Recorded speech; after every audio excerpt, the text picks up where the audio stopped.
Welcome back, voice. Been a while since we last had a chat here in the office. Yeah, it has. Oh, that reminds me. I may need a new Sherlock Holmes doll.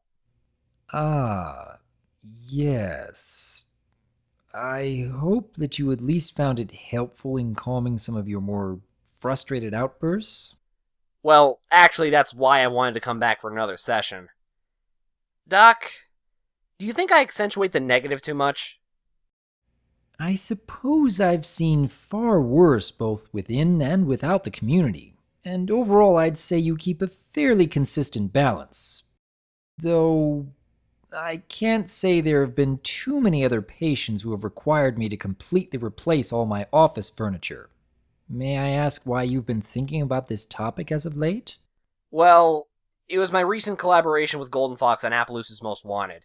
Both Golden Fox and I were going over the episode to the best of our abilities, and I went on a rant about the adults are useless trope leading into another don't judge a book by its cover story. I immediately went back to my calm, snarky persona, pointing out the good points and bad points of the episode. However, there were two things people seem to remember about the review. And those were my berserk button about Rainbow Falls, and the tirade I went on about the useless trope. And you know the idea behind the accent trope. You emphasize a point in the story that grinds your gears and make it known. Like a piece of music if you want a particular music note to be heard, hence why it's called accented. But lately, it seems people only focus on the accent in my reviews. I'm the reviewer that gets pissed off at the drop of a hat. I see. So this isn't the first time others have focused so much on that particular element in your reviews? Heck, sometimes it's the only element they focus on in my reviews. Even small points. For example, when I called Rainbow Dash an ungrateful slacker in testing 123, I get harped on despite bringing a different perspective. Or 1/3 of the comments on my Rainbow Falls review. And I do try to stay positive, I do. I've been unbelievably positive since season 4 aired. And what does everyone focus on? When I get pissed off, or exaggerate in a negative way. I suppose there could be a few different possibilities here. First of all, a person tends to remember an insult far easier than a compliment. I think the old saying goes that 100 positive comments tend to be overcome by a single negative comment. And while you are directing your reasoning towards the characters, the writing, or the morals in the show itself, there are a great number of fans out there who can choose to take personal offense to such words because they happen to relate so well to those same characters, stories, or morals. Thus, it becomes far easier to remember just that one element from your reviews over anything else. I can actually remember that being one of the reasons I decided to start making videos back in 2013, since none of the other reviewers at that time thought positively about Fluttershy as a character.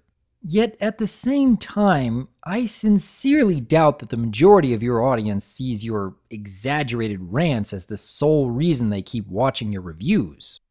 I know. And I love my fans dearly, supporting me, spreading the links, and even politely correcting me when I make a mistake. Heck, some seem to like my hyperbolic rants because it makes them laugh. But when I see a comment getting angry at my over-exaggerating, it sometimes makes me afraid to look at my comment section. So, is it wrong that I accentuate the negative? I suppose that really depends on what you're doing with it and why. There are always going to be other content creators who believe the best way to get attention online is to accentuate the negative in every way they can. And in many ways, they're right. That kind of behavior, unfortunately, has shown to get results. But just because it works for some people out there doesn't necessarily mean that being negative is all there is to it. I believe you have a far stronger basis for some of your exaggerated rants because you're explaining why you disagree with an aspect of the show and even presenting solutions on how it could have been improved instead of being angry just for the sake of being angry. And even I must admit that watching a rant once in a while with this basis in mind can be both entertaining and thought-provoking. But even with a strong basis, you still have to carefully walk a fine line. Continue to tweak your writing and even your tone whilst in the middle of a rant. The fact that you step back and question your methods means that you aren't so far gone with negativity that you aren't willing to listen to reason. That is your character's name after all. Perhaps your audience can better appreciate when you're trying to focus on entertaining and not assume you mean to offend. And perhaps you can better learn about easing your tone when ranting or tweaking your writing so you're still getting the point across while also inviting others to partake in the conversation. Even beyond that, I may not be the right person to ask this question of, since I just don't use exaggerated rants in my projects. There's always going to be another perspective to consider. Yet, given your past work over the years, I'd say you are continuing to improve here and there. Think you can keep that in mind the next time you see such a comment on your reviews? I think I can. You know what? I will do that. I will continue to live up to my username as a voice of reason, even if I tend to exaggerate here and there, as long as I can back up what I'm exaggerating about. Good to hear, voice.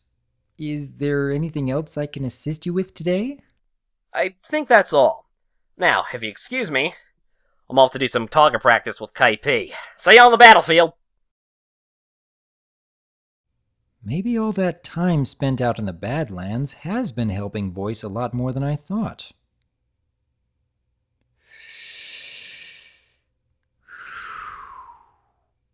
It's good to be helping. Sorry about that, mate!